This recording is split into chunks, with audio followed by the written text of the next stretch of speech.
Allez, on plonge dans l'histoire d'un immense basculement philosophique. Tout part d'une question vertigineuse, née juste après la Seconde Guerre mondiale. Dans l'Allemagne post-nazie, ce n'était pas juste une théorie, c'était une crise bien réelle. Ce traumatisme a obligé les penseurs à tout revoir, à reconstruire le droit sur une base morale. C'est là qu'arrive Jürgen Habermas avec une première réponse dans son livre Droit et morale.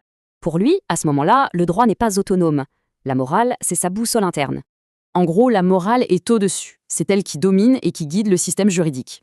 Mais attention, en 1992, tout change.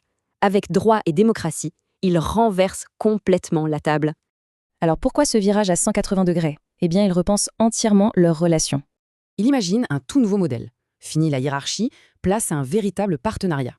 C'est vraiment ça, le cœur du changement. On passe d'une relation verticale à l'horizontale. La morale n'est plus le chef en fait. Droit et morale sont maintenant sur un pied d'égalité. Dans ce nouveau système, le droit devient autonome. Il se met à fonctionner par lui-même. Forcément, une évolution aussi radicale, ça n'est pas passé inaperçu. Ça a soulevé de grosses critiques. Pour les critiques, en séparant le droit de la morale, sa théorie a perdu tout son mordant. La grande question, c'est, en rendant le droit autonome, l'a-t-il protégé de toute critique morale? Et voilà, c'est une question qui, encore aujourd'hui, est au centre des débats sur son œuvre.